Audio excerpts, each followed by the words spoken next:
Today we're going to continue learning about inequalities, and we're just going to add on to it, and we're going to learn how to graph inequalities on a number line. Okay, this can be a little bit tricky for students, but we're going to spend the whole entire day practicing this. So hopefully we'll get the hang of it by the end of the day. Our learning target for today is I can graph inequalities. Okay, first let's talk about what is a graph of an inequality. So a graph of an inequality shows all of the solutions of the inequality on a number line. Now we've already learned how to determine if a number is a solution. That's what we did on the first day of inequalities. So that's what I'm talking about by solutions. And we're just going to show that on a number line. Okay, now there's different types of graphs of inequalities. All right, there's two different situations for the circle of the inequality. An open circle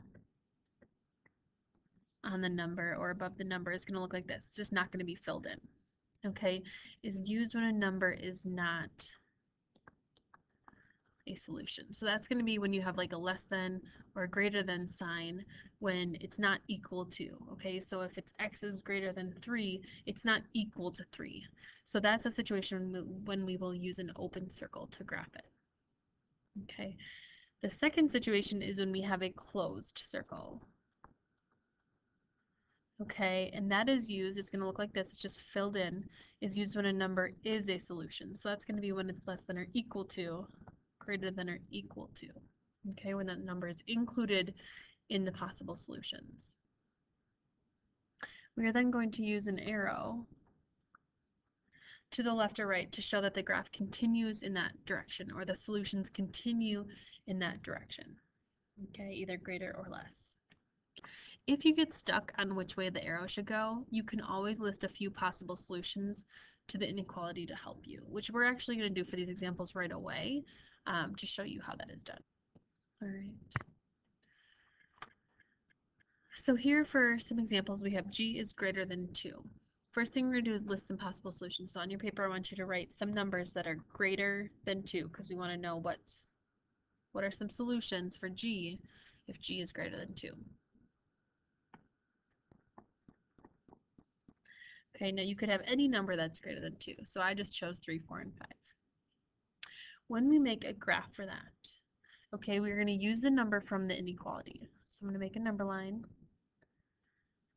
and put the number from the inequality right in the middle. So I'm going to put 2 in the middle because g is greater than 2. Okay, then I'm going to count up a couple spaces, a couple tick marks, and count down a couple tick marks. Now all these tick marks do need to be labeled. So if this is 2, the one to the right would be 3, next one to the right would be 4.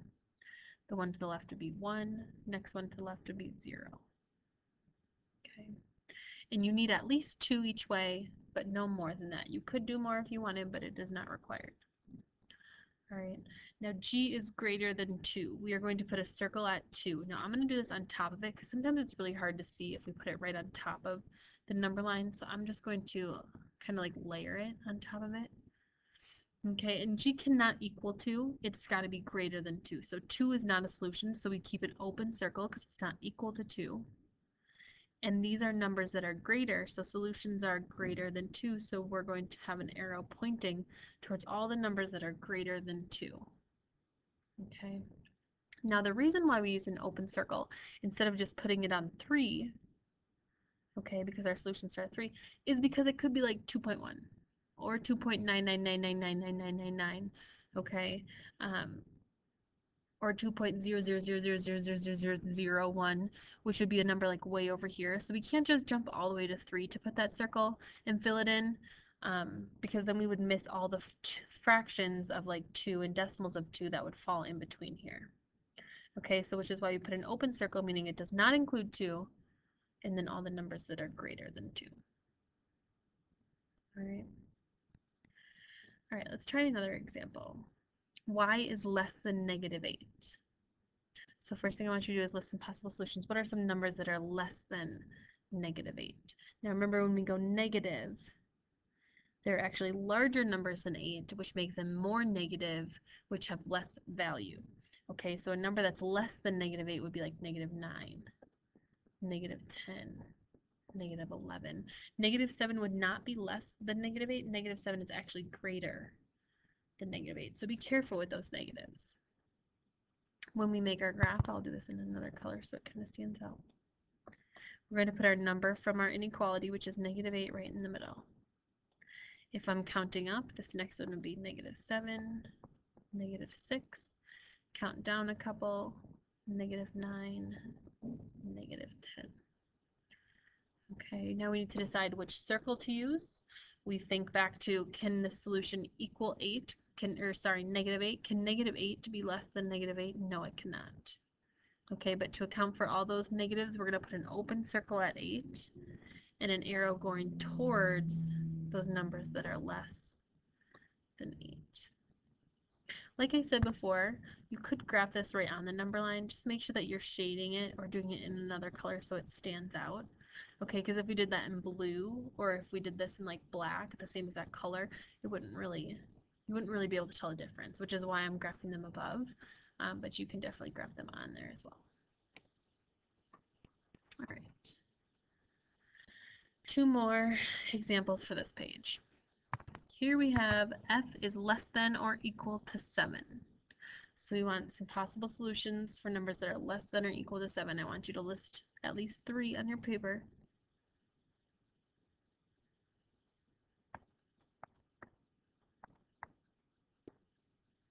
Okay. Some of those could be 7, 6, 5. Now remember, it could be equal to 7, which is why I included 7 here. Let's make our graph. We're going to put 7 right in the middle, count up a couple, count down a couple.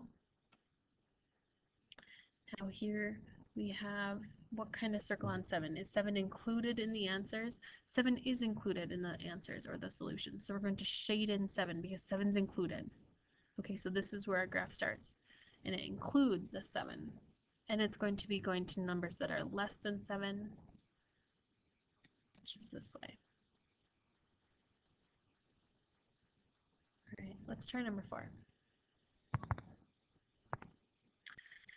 P is greater than or equal to negative 3. Okay, if it's greater than or equal, it could equal negative 3, or negative 2, or negative 1, or 10, or 15, or 20, or 25. There's so many different possible solutions. When we graph, we're going to put negative 3 in the middle. We're going to count up a couple, which counting up is getting less negative, getting closer to 0. Counting down a couple is getting farther away from 0. We need to determine, are we going to have an open or closed circle? Can it be equal to negative 3? It can be equal to negative 3, so we're going to have a closed circle right here. And we are going towards the numbers that are greater or to the right. Okay, and that's how you graph inequalities. Now we are going to do a couple more examples of word problems where we have to write them first, and at the very end we're going to do some examples of where we have to look at the graph and be able to write the inequality. Okay. Let's start with number 5. For these next few examples, we're going to first write an inequality for the given situation, then we're going to graph it on a number line. All right, so for number 5, a cruise ship can carry at most 3,500 passengers. Write and graph an inequality to represent this situation. All right, at most 3,500. If it's at most this number, it could include this number, but it would also be less passengers. Okay, if at most it can carry 3,500, the number of passengers it could carry is 3,500 or less. So we are going to use, and you can pick any letter. I'm going to use C for cruise ship. Can carry less than or equal to 3,500 passengers. Okay, and that's just building upon what we did yesterday, which is writing those inequalities. Then we're going to graph. In the middle, we're going to put 3,500. Now you don't have to count by ones, you do have to count by some sort of equal interval. Okay, so I can make this one 3,600 and this one 3,700 and count by hundreds. That would be fine. 3,400, 3,300. Or I could count 3,501, 3,502, 3,499, 3,498. It really does not matter. Okay, as long as your number's in the middle, you have an open or closed circle correctly, and then you have it going, the arrow going the correct way, you're going to get full points. Okay. Now, can C equal 3,500? It can. So we're going to have a filled in circle, a closed circle, and C is less than or equal to 3,500. So our arrow is going to be pointing towards the numbers that are less than 3,500. That's it. I want you to try number 6 on your own if you can. Okay, if not, that's fine. Maybe watch the next example and try number 7 on your own. Okay, but the goal is that by the end of this video, you'd be able to do these problems pretty much on your own. Okay, a board game is designed for ages 12 and up. I'm going to use a B for board game. Ages 12 and up, so that could be 12, 13, 14, 15. So B is greater than or equal to 12. Okay, and remember you can always list those possible solutions if that helps you write your inequality. It might also help you graph it too. So I'm just going to write those down and so on. Draw our number line, put 12 in the middle, count up a couple, count down a couple. I am going to think to myself, is this going to be an open or closed circle? Okay, can it equal 12? Can a 12-year-old play this game if it's for ages 12 and up? Yes, a 12-year-old can play this game, so this is going to be a closed circle. It's going to equal 12. 12-year-old can play, and then it's going to be going towards the numbers that are greater than 12 because it's 12 and up. Okay. If you followed along for that one, I would like you to now pause the video and try number 7 on your own. Remember, it's okay to get it wrong, but it's not okay to not try. For a food to be labeled low sodium, there must be no more than 140 milligrams of sodium per serving. Okay, so for this example, I'm going to choose S for sodium. No more than. That means 140 is the most it could have. Okay, meaning that these numbers are going to be less than or equal to 140. No more than a 140 does include 140. I'm going to graph. Okay, and we're talking about like food labels, like nutrition labels like this. Okay, so on their packaging, they can't put something as low sodium unless it has less than or equal to 140 milligrams of sodium per serving, which is what these nutrition facts are for on the box. Just something kind of cool to know. We're going to put 140 in the middle. Then you could count by 5s, 10s. I'm going to choose to just count by 1s. So this is going to be 141, 142, 139, 138. Just make sure you have a couple on each side. A couple meaning 2. All right, now we are going to graph our inequality. We have an open or closed circle. Can S equal 140? S can equal 140 because it's no more than 140, which would mean that it could be 140. Close it up. And we are going to go towards the numbers that are less than 140, which is the left. Okay. That is how you graph inequalities. If you have questions on a particular problem, please raise your hand and ask, because otherwise you're really going to be lost for these next examples. Number 8. Now on your inequality quiz and test, you will be given examples of graphs and have to write an inequality from that. I think that this is almost easier, okay? Because the number that has the dot on it is the number that's in the inequality. So we're always going to have an x and some number. And in this first case, it's x and -1. Now figuring out the symbol and stuff, that's a little bit harder, okay? But you can always start off with x, the dot's on -1 here too, and x, and the dot's on 4 here. Okay. Follow along for this first example if you need to, but then I want you to try the next couple on your own and check your answers in the video.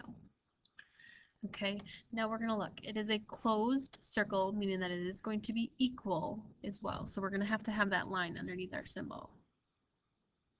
And the arrow is pointing towards numbers that are greater than -1. So x is greater than or equal to -1.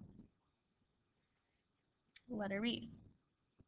We have our dot on -1. It's not closed, so that means it's not going to have a line under it because it's not equal to -1. -1 cannot be a solution. And it's going to the left, which are numbers that are less than -1, which means x, or our solutions, which is what x stands for, is less than -1. If you have not yet tried one of these on your own, I would like you to pause the video now and try this one, and then resume to check. All right, last one.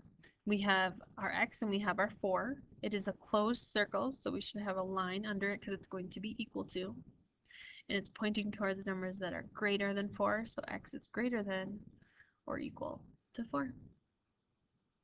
That's it. That is how you graph or write inequalities from graphs, which is a part of lesson 7.5. Okay, I would like you to write your summary. Things that I want you to include in your summary is when will you have an open circle?